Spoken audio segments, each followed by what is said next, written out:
श्लोक है, देव दुंदुबी प्रातिहार्य। शीर्षक क्या है? देव दुंदुबी प्रातिहारी।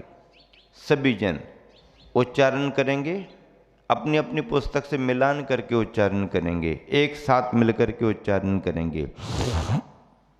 गंभीर तार रव पूर्ति दिग्विभागस त्रैलोक लोक शुभ संगम भूति दक्ष सधर्म राज जय घोषण घोष कहासन खे दुंदुभिर ध्वनति ते यशसा प्रवादी। गंभीर तार रव पूरित दिग विभागस। विभागस अगली लाइन में आधा सा जो जुड़ा है उसको पिछली लाइन में जोड़ना। विभागस त्रैलोक लोक शुभ संगम भूति दक्ष सद्धर्म राज जय घोषण घोष कहासन खे दुंदुभिर ध्वनति ते यशसा प्रवादी। क्या कहा गया? एक एक शब्द का अर्थ समझें। गंभीर अर्थात गंभीर और ताररव पूरित उच्च शब्द के उच्च शब्द से पूर दिया है, पूर दिया है, पाट दिया है, भर दिया है। गंभीर और उच्च यानी ऊंचे ऊंचे शब्दों से पूर दिया है। दिग विभाग दिशाओं को, दिशाओं के विभाग को जिसने ऐसा, दिशाओं के विभाग को जिसने ऐसा, त्रैलोक्य तीनों लोकों के लोक जीवों को, शुभ संगम शुभ समागम की। शुभ संगम का अर्थ क्या? शुभ समागम की। भूति दक्षः संपत्ति देने में समर्थ। भूति विभूति संपत्ति देने में समर्थ। और सद्धर्मराज तीर्थंकर देव की, सद्धर्म का राज। सद्धर्म के स्वामी कौन मान गए? तीर्थंकर भगवान, उनका राज। तीर्थंकर देव की जय घोषण, जय घोषण, जय घोषणा को घोष कहा, घोषित करने वाला, उद्घोषित करने वाला। दुंदुभि, दुंदुभि वाद्यंत्र विशेष, दुंदुभि बजाने वाला वाद्यंत्र विशेष। नगाड़ा भी इसे कहते हैं। क्या कहते हैं? नगाड़ा। नगाड़ा देखा आपने? हैं? हाँ, नगाड़े बज रहे हैं। हाँ, ढोल नगाड़े, ढोल बजा के बोल बाबा। हाँ, ढोल बजा के बोल। क्या धनपाल जी? हैं? हाँ हाँ, क्या कहते हैं? ढोल बजा के बोल। नगाड़ा बजता है, ढोल बजते हैं, उद्घोषणा होती है, स्वर दसों दिशाओं में गुंजायमान होने लगते हैं, जानकारियां होने लगती हैं। क्या हो रहा है? उद्घोषित करने वाला। दुंदुभि नगाड़ा ते यशसः आपके यश का, भगवान आपके यश का, प्रवादी सन कथन करता हुआ, खे ध्वनति आकाश में शब्द करता है, शब्द करता है। युद्ध होते हैं तो युद्ध के पहले क्या बजाया जाता है? रणभेरी। क्या बजाई जाती है? हाँ, तैयार हो जाओ अपने अपने जो डेरे में आराम कर रहे हो, युद्ध प्रारंभ होने का समय हो रहा है। आलस छोड़ो, अपने अपने संकल्प के अनुसार मैदान में आ जाओ। रणभेरी बजती है, दोनों पक्ष उस समय का इंतजार करते हैं कि रणभेरी बजे तो, और फिर रणबांकुरे निकल निकल करके आ जाते हैं। सेना के लिए भी जब मोर्चे पर भेजा जाता है, बॉर्डर पर जाना है, तो उनके लिए भी संगीत के द्वारा, वाद्य ध्वनियों के द्वारा तैयार कर दिया जाता है।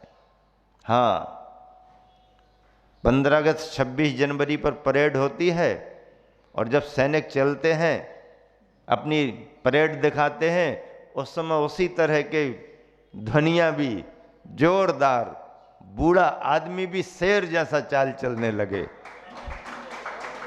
बूढ़ा भी। हाँ, फिर तो जवान सैनिक हैं, सैनिक का नाम ही जवान है। जवान, जय जवान और जय किसान है। जय विज्ञान कहो तो हम कहेंगे जय भगवान।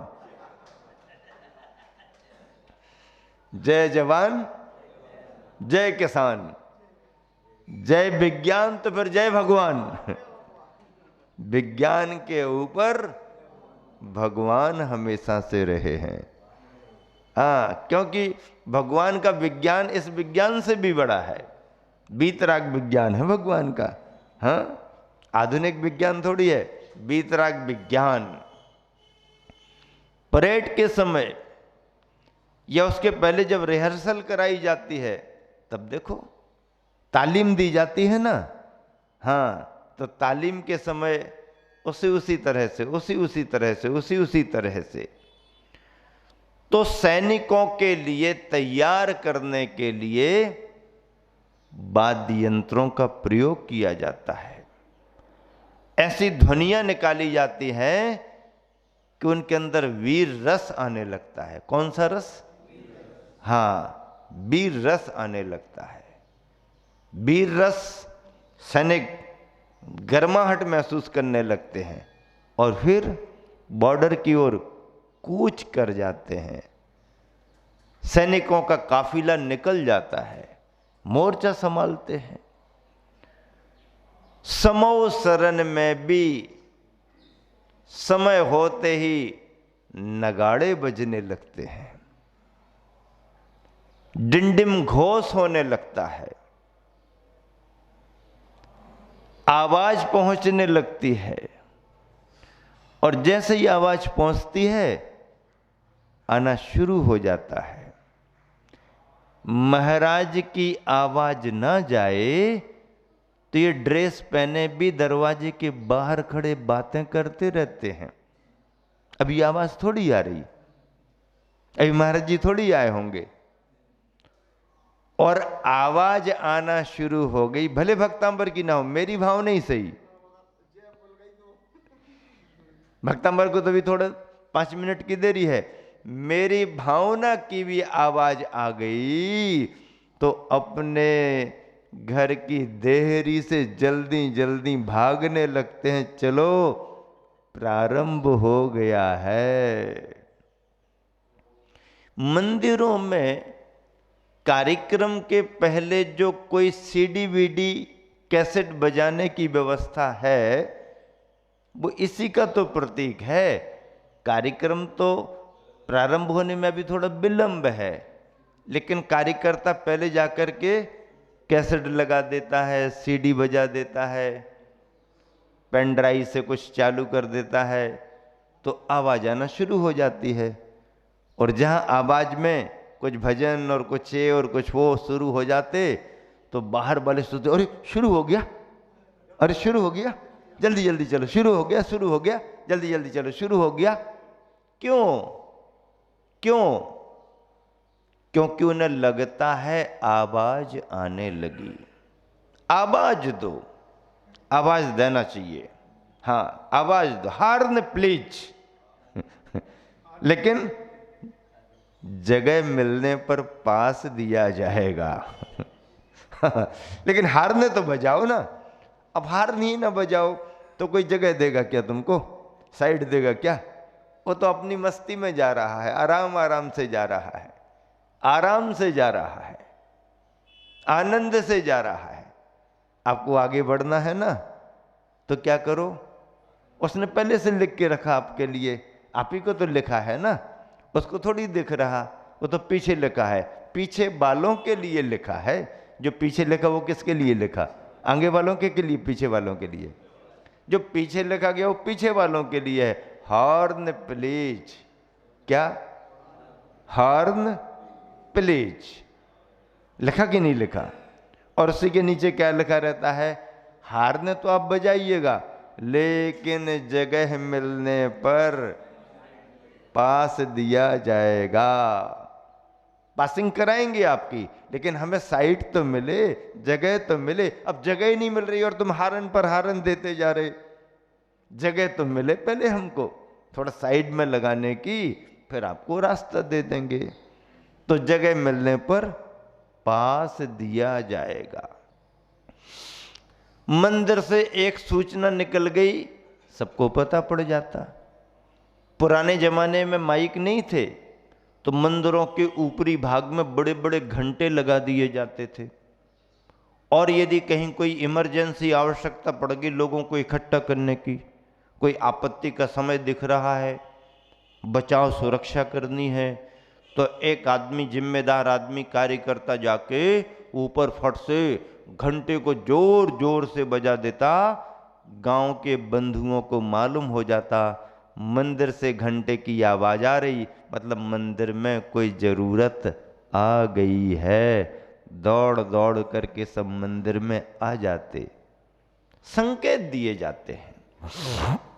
समोसरण में भी वही व्यवस्था है। यह समोसरण की व्यवस्था को ही अपन सबने स्वीकार किया है।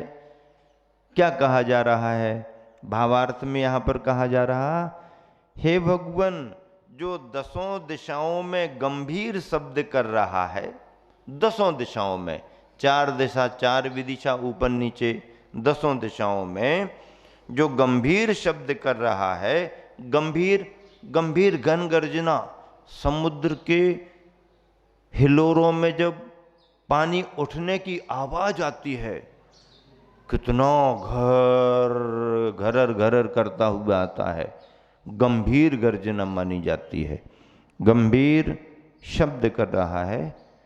तीनों लोकों के जीवों को सत्संग की महिमा बतला रहा है। तीनों लोकों के जीवों को सत्संग की महिमा बतला रहा है, तथा सद्धर्म राज्य की जय घोषणा करता हुआ आकाश में देव दुंदुबी, अर्थात देवों के द्वारा बजाए जाने वाला नगाड़ा, मानो आपका सुयश ही प्रकट कर रहा है, आपका यश ही फैला रहे, यशोगान ही कर रहा है। नगाड़ा बज गया, बजना शुरू हो गया, तो सभी भव्यात्माओं को जानकारी हो जाती है कि दिव्य ध्वनि खिरने का समय प्रारंभ हो गया है। दिव्य ध्वनि खिरना प्रारंभ हो गई है। लोग आने लगते हैं, सुनने लगते हैं। ये संकेत हैं भविक जनों के लिए, धर्म लाभ लेने के संकेत हैं। और ऐसा लग रहा है, हे भगवान, आपके सद्धर्म राज्य की उद्घोषणा कर रहा है। तीर्थंकर भगवंतों का शासन चल रहा है, ऐसी उद्घोषणा कर रहा है। और तीनों लोकों में मानो आपका पुण्य प्रताप सुयश ही प्रकट कर रहा है। इस श्लोक में संग्रहणी संहारक, पेट में संग्रहणी नाम की बीमारी आ जाती है, और उसका अर्थ क्या है? कितना भी खाओ कुछ समझ में ही नहीं आता, कितना भी खाओ कुछ समझ में ही नहीं आता, भस्म होता जाता है, संग्रहणी की बीमारी सब भस्म कराती रहती है। आचार्य समंतभद्र महाराज जी के लिए भस्मक व्याधि हुई थी। जो भी खाएं भस्म, जो भी खाएं भस्म, जो भी खाएं भस्म। यहाँ खाया वहाँ पता ही नहीं कि क्या है अंदर, है कि नहीं है। भस्मक व्याधि। संग्रहणी, पेट के अंदर अंदर संग्रह होता जाए, अनेक बीमारियां बढ़ती हैं। इस काव्य के अभ्यास से, इस श्लोक की साधना करने से साधक जनों को संग्रहणी जैसी बीमारी पर विजय प्राप्त हो सकती है, उसका उपचार हो सकता है। ओम ह्रीम अरहम बचन बल रिद्धि, वचन बल रिद्धि प्राप्तेभ्यो नमः। वचन बल, मुख से जो निकल जाए वो सत्य साबित हो जाए। हाँ, वचन बल रिद्धि है। जाओ, ठीक हो जाओगे तो उसके स्वास्थ्य में आराम लग जाए। रिद्धि है ये, कोई जादू नहीं है, कोई चमत्कार नहीं है। वो जादू वाले तो आजकल सलाखाओं के अंदर चल रहे हैं। जा तेरा भला होगा, ऐसा कर देना, ये चीज खा लेना, वो चीज देख लेना, 5 उसको दे देना, 500 हमारे पास भेजा देना। ऐसा सबके सामने नहीं कहते हैं सबके सामने नहीं कहते हैं।